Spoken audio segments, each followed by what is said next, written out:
vibeBooks presents Oliver Twist, Chapter 6, by Charles Dickens. Chapter 6. Oliver, being goaded by the taunts of Noah, rouses into action and rather astonishes him. The month's trial over, Oliver was formally apprenticed. It was a nice, sickly season just at this time. In commercial phrase, coffins were looking up, and, in the course of a few weeks, Oliver acquired a great deal of experience. The success of Mr. Sowerberry's ingenious speculation exceeded even his most sanguine hopes. The oldest inhabitants recollected no period at which measles had been so prevalent or so fatal to infant existence, and many were the mournful processions which little Oliver headed, in a hatband reaching down to his knees, to the indescribable admiration and emotion of all the mothers in the town.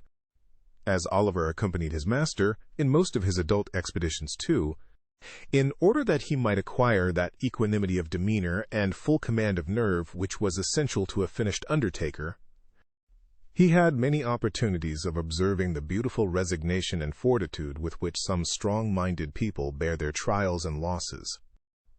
For instance, when Sowerberry had an order for the burial of some rich old lady or gentleman, who was surrounded by a great number of nephews and nieces, who had been perfectly inconsolable during the previous illness, and whose grief had been wholly irrepressible even on the most public occasions, they would be as happy among themselves as need be, quite cheerful and contented, conversing together with as much freedom and gaiety as if nothing whatever had happened to disturb them.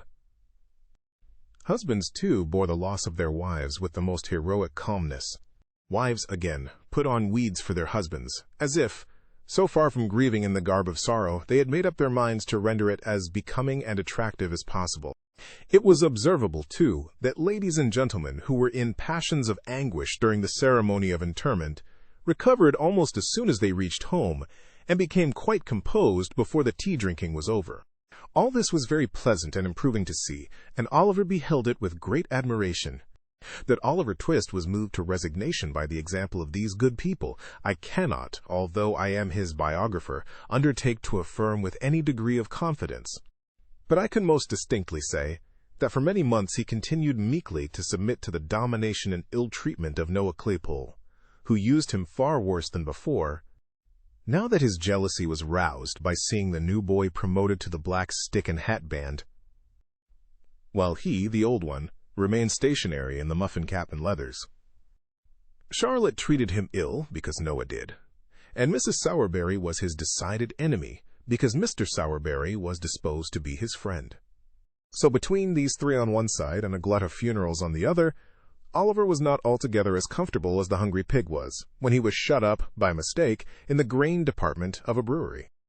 And now I come to a very important passage in Oliver's history, for I have to record an act, slight and unimportant perhaps in appearance, but which indirectly produced a material change in all his future prospects and proceedings.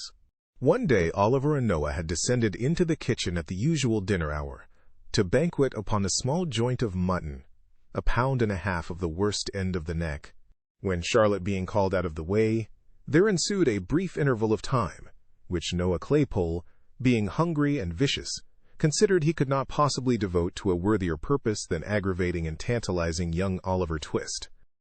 Intent upon this innocent amusement, Noah put his feet on the tablecloth, and pulled Oliver's hair, and twitched his ears, and expressed his opinion that he was a sneak, and furthermore announced his intention of coming to see him hanged, whenever that desirable event should take place, and entered upon various topics of petty annoyance, like a malicious and ill-conditioned charity boy as he was. But, making Oliver cry, Noah attempted to be more facetious still, and in his attempt did what many sometimes do to this day when they want to be funny. He got rather personal. "Workus," said Noah, "how's your mother?" "She's dead," replied Oliver. "Don't you say anything about her to me." Oliver's color rose as he said this.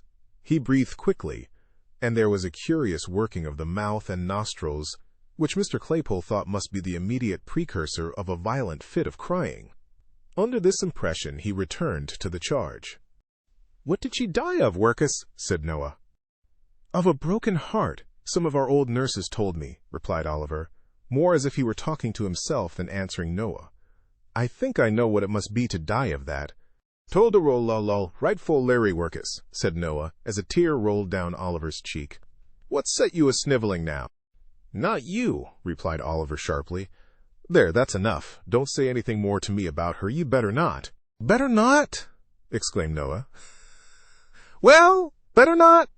Workus, don't be impudent. Your mother, too. She was a nice un, she was. Oh, lor!"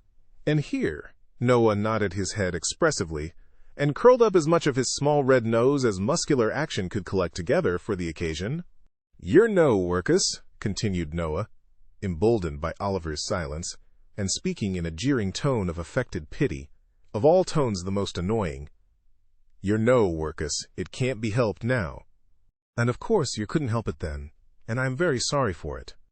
And I'm sure we all are, and pity yer very much. But you must know, Workus, your mother was a regular right-down bad un." "What did you say?" inquired Oliver, looking up very quickly. "A regular right-down bad un, Workus," replied Noah, coolly, "and it's a great deal better, Workus, that she died when she did, or else she'd have been hard laboring in Bridewell, or transported, or hung, which is more likely than either, isn't it?" Crimson with fury, Oliver started up, overthrew the chair and table, seized Noah by the throat, shook him in the violence of his rage, till his teeth chattered in his head, and collecting his whole force into one heavy blow, felled him to the ground. A minute ago, the boy had looked the quiet child, mild, dejected creature that harsh treatment had made him. But his spirit was roused at last. The cruel insult to his dead mother had set his blood on fire. His breast heaved, his attitude was erect, his eye bright and vivid. His whole person changed as he stood glaring over the cowardly tormentor, who now lay crouching at his feet, and defied him with an energy he had never known before. "He'll murder me," blubbered Noah. "Charlotte, Mrs. Here's the new boy a-murdering of me. Help! Help! Oliver's gone mad. Latte."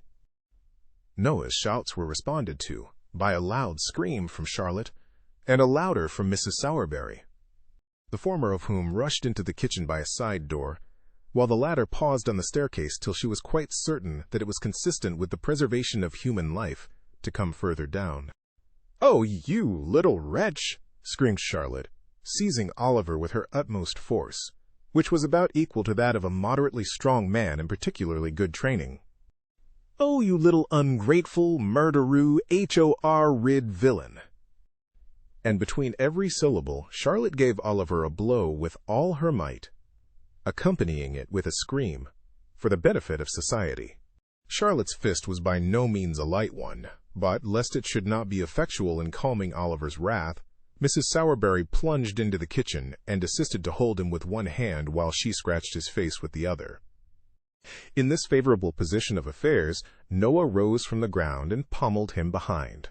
This was rather too violent exercise to last long.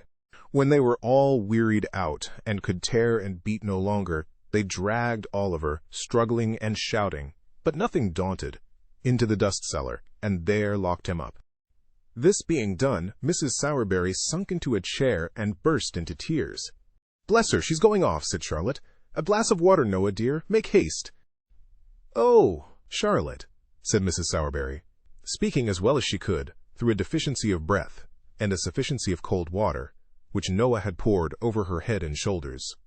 "Oh, Charlotte, what a mercy we have not all been murdered in our beds." "Ah, mercy indeed, ma'am," was the reply. "I only hope this'll teach master not to have any more of these dreadful creatures that are born to be murderers and robbers from their very cradle. Poor Noah!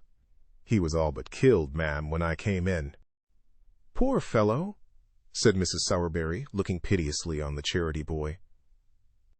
Noah, whose top waistcoat button might have been somewhere on a level with the crown of Oliver's head, rubbed his eyes with the inside of his wrists while this commiseration was bestowed upon him, and performed some affecting tears and sniffs.